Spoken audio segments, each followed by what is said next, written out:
मेरो छोरीलाई 4 वर्षको हुँदाखेरि आगो लगाएको उसको बाबाले थाहा छ, मट्टीतेल छर्केर घरबेटीले बचाएको। कति कहाली लाग्दो जिन्दगी बिताएको छ हामीले, कसैलाई थाहा छ त्यो कुरा? मैले भनेको पनि छु इन्टरभ्यूमा, धेरै इन्टरभ्यूमा भनेको छु। त्यो कुराहरूलाई तिमीहरूले बोल्ने दम राख्यौ? मेरो छोरीको बारेमा बोल त ल एकचोटि। कसैको दम छ? लाज छैन। आफूलाई गाली गर्ने विरुद्ध जाइ लागिन् चर्चित लोक तथा दोहोरी गायिका मधु छेत्री। मधु छेत्री भन्छन्, मेरो छोरी 4 वर्षको हुँदा पूर्व श्रीमानले आगो लगाएर मार्ने प्रयास गरेका थिए, घरबेटीले बचाए।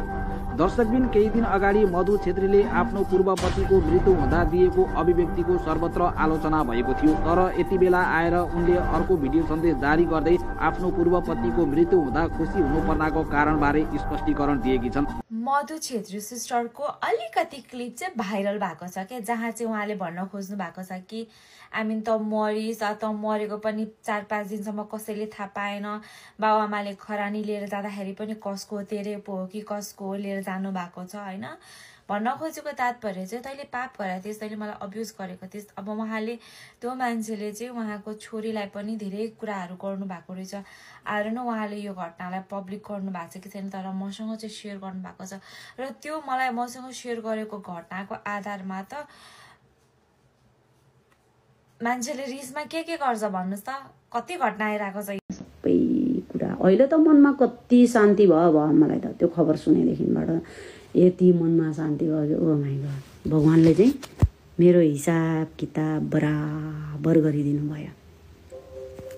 मेरा बुवाको आँसु त्यति कलिलो उमेरमा कन्या दान गरेर खुट्टो धोएर दिनुभएको मेरो बुवाले। एउटा चाहिँ अहिले टिकटकमा पूर्वपतिको निधनमा रमाइराख्नु भएको भनेर पुरै होइन टिका टिप्पणीहरू आइराखेको रहेछ। सबैले आफ्नो विचारहरू राखिराख्नु भएको छ।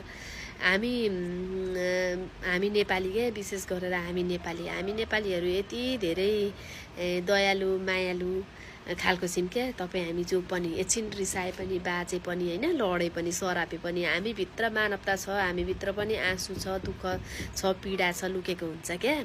शत्रु मर्दा त आँसु आउँछ, कुनै न कुनै कुराले छुन्छ भने त आफ्नो त पति होइन, पूर्वपति भए पनि पश्चिमपति उत्तरपति भए पनि त पति नै हो नि त। कुनै बेला त उहाँको हातको सिँदुर पोते लगाएर एउटै बेड सेयर गरेको हो नि त होइन। उसबाट जन्मिएको छोरी त्यो पनि त स्वीकार्नु पर्यो नि त, त्यो पनि त यथार्थ छँदैछ नि त होइन, जीवितै छ नि त। अनि मरेको मान्छे त्यस्तो रमाउनु पर्ने किन होला जस्तो लाग्यो मलाई चाहिँ। मानवता अब हराइसकेछ भन्छु क्या म चाहिँ, हो किन भन्नु न। अब बाँच्दा फेरि जतिसुकै दुःख पीडा मर्ने अवस्थासम्म पुर्याएको छ भने पनि मृत्युसँग चाहिँ रमाउनु हुँदैन है भन्ने कुरा हो होइन। अब तपाईँलाई भित्र त्यस्तै फुल्का गुच्छै फुटेका थिए यदि भने पनि होइन, तपाईँ मनमै आफैसँग आफै सेयर गरेर बसे भए पनि भइहाल्थ्यो। सामाजिक सञ्जालमा यो कुराहरू चाहिँ नपोख्नु भएको भए हुन्थ्यो। म यति खुसी छु, उसको मृत्यु भएछ, यो भएछ, त्यो भएछ भन्नुभयो। हामी त नेपाली हुन्छ, हामी त्यस्ता कुरा पचाउन सक्दैनौँ क्या, कसैले पनि सक्दैन। तपाईँ जस्तै हुनुपर्छ, तपाईँको जस्तै सोच हुनुपर्छ, अरूको पनि भन्ने त हुँदैन नि त होइन। कमेन्टहरू हेर्नुहोस् कति थोक अब भन्नुभएको छ। हामीलाई त काहीँ न काहीँ जारै होस् न, हामीलाई कस्तो अवस्थामा पुर्याएर छोडे पनि मर्दाखेरि त यहाँ काहीँ न काहीँ दुःख छ। मलामी पनि बरु गइन्छ हौ, गइएन भने पनि कठैबाट भनेर हेरिन्छ पर बसेर होइन। त्यो मुहारमा त उजेलो हाँसो त आउँछ जस्तो लाग्दैन मान्छेलाई त। तर अब खोइ कसरी भन्न सक्नुभयो तपाईँले। म त अघि हेरेँ त्यो भिडियो, कता चस घोचो, म त चिरिङ्ग चिसो भयो क्या। मृत्यु भन्ने चिज कस्तो चिज होला है, त्यसमाथि हाँस्नु मजाक उडाउनु तिमीमाथि श्रीमती, चाहे पूर्व होस् पश्चिम, यो पूर्व पश्चिम नभन्नु न। हुन्छ त मान्छे हुन्छ, कतिजनाको छोडपत्र भएर बस्नुभएको छ त भन्नुहुन्छ होला नि। पक्न तैँले मलाई जति दुःख दिएको छस्, तैँले पनि त्यति नै दुःख पाएको मैले यिनै नाङ्गा आँखाले हेर्नु पर्छ भनेर सराप्नु त्यो अलग कुरा हो क्या। त्यो चाहिँ जिउँदै हुँदा हो नि त, ऊ त बाँची त रहेको छ। बाँचेर दुःख पायो भने त उसलाई पनि थाहा होस् न त भन्ने खालको पाराले सराप्नु होला, भन्नु होला, भन होला। त्यो त नर्मली हो नि हामी मान्छेहरूको होइन। गौतम बुद्ध त कोही छैन यहाँ। रिस पनि उठ्छ, माया पनि लाग्छ होइन। हामी नेपाली त यति पापी त कोही छन् जस्तो लाग्दैन मलाई। के कसैको मृत्युमा त्यो आँसुम के, मलाई त्यस्तो लाग्छ है। अब तपाईँहरूलाई कस्तो लाग्छ? यसरी रमाउनु चाहिँ राम्रो होइन सामाजिक सञ्जालमा आएर जस्तो लाग्छ मलाई चाहिँ। आफूभित्र त जेसुकै होस् नि, तपाईँ भित्रमा कसले देख्छ, थाहा पाए पछाडि त अब सबैको आफ्नो विचार त राखिहाल्नुहुन्छ ल। म त्यही भन्न आएको, अलिकति मिडियामा अलिकति चलेको मान्छेहरूले बोल्दा अलिकति असर गर्छ, मान्छेले नोटिस गर्छन् भन्ने कुरा पनि ख्याल गर्नुपर्छ ल।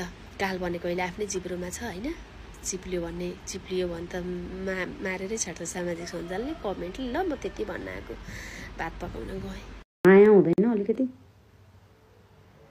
अनि आज त्यो मर्दाखेरि चाहिँ मेरो छोरीको आँसु लाग्यो, मेरो छोरीलाई र मलाई बल्ल शान्ति मिल्यो भन्दाखेरि न्युज बन्नुपर्ने, दुनियाँ मसँग खन्निनु पर्ने? कहाँ थियौ त्यति बेला जति बेला मेरो छोरी आफ्नो बाबाको लागि तडपिरहेको थिए, रोइरहेको थिए? कहाँ थियौ त्यति बेला तिमीहरू? आदर्शका कुरा गर्नेहरू, अनि के अरे भावनाका कुरा गर्नेहरू, मानवताका कुरा गर्नेहरू कहाँ थियौ त्यति बेला? जनावर बनेर कहाँ बसेका थियौ तिमीहरू जति बेला आमा छोरीको लाइफ बिचल्ली भएको थियो? कहाँ थियौ तिमीहरू त्यति बेला?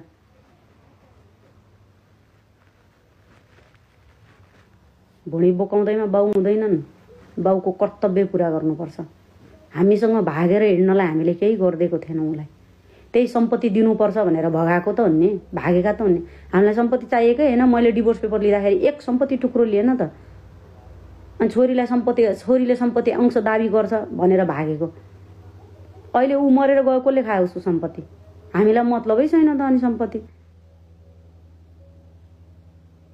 सबै सुन्नु पर्यो नि त्यो दिनको लाइफ के थियो भन्ने कुरा।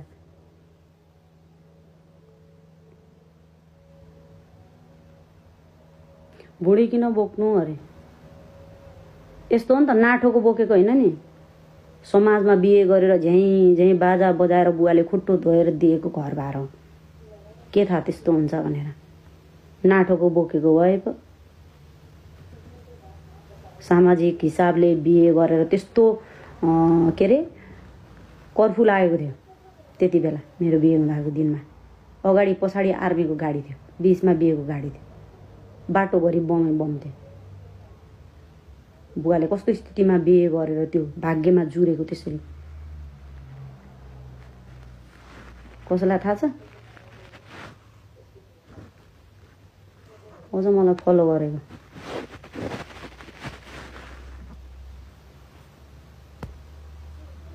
त मरे पनि दुनियाँलाई बाल, त खातेलाई बाल हुनै पर्दैन। म मऱ्यो भने मेरो सन्तानलाई जति पीडा कसैलाई नि हुँदैन, त्यो मलाई थाहा छ। बुझिस्? चस्मा लाएर हिरो बनिरहेको रहेछ खाते, बलात्कारी।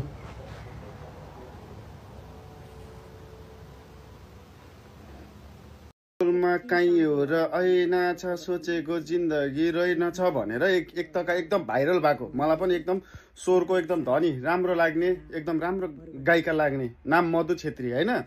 तर उहाँको मानवता भनेको र 1% 0मा 0 पनि छैन है। मान्छेसँग मन मिलेन, मान्छेसँग राम्रो भएन, ऊ डिभोर्स गयो, सक्यो। तपाईँको पनि त केही गल्ती थियो होला, उसको पनि केही गल्ती थियो होला। त्यतिकै मान्छेले डिभोर्स गरेर जानी त थिएन होला होइन। र ऊ हिजोको दिनमा हिजो अस्ति कहिले उहाँ बित्नु भएछ होइन। उसको श्रीमान, पूर्व श्रीमान भनौँ न, बित्नु भएछ। बितिसकेपछि खुसी हर्ष बढ अरे के। कोही मान्छेको सन्तान मासिँदैछ, कोही मान्छे मृत्यु भएर जाँदैछ होइन, यो संसारमा छैन। अनि त्यसपछि श्रीमती बिहे गर्यो भन्दैमा त्यो मान्छे खुसी हुनुपर्छ भन्ने चाहिँ मैले चाहिँ लागेन। मैले चाहिँ त्यस्तो कुराहरू देखिनँ।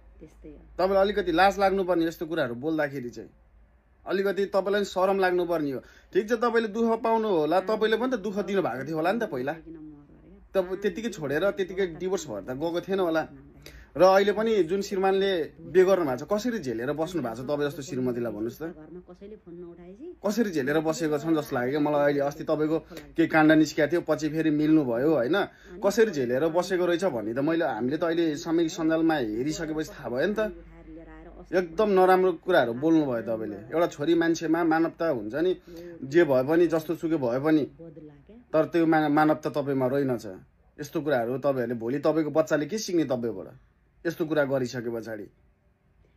भन्नुहोस् त, तपाईँको पनि त बच्चा होला, भोलि तपाईँको पनि बच्चाको श्रीमान होला।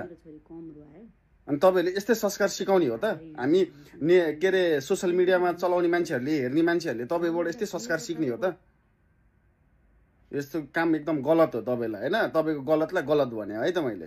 त्यो मर्दाखेरि चाहिँ मेरो छोरीको आँसु लाग्यो, मेरो छोरीलाई र मलाई बल्ल शान्ति मिल्यो भन्दाखेरि न्युज बन्नुपर्ने, दुनियाँ मसँग खन्निनु पर्ने? कहाँ थियौ त्यति बेला जति बेला मेरो आफ्नो बाबाको लागि तडपिरहेको थिएँ, रोइरहेको थिएँ। कहाँ थियौ त्यति बेला तिमीहरू?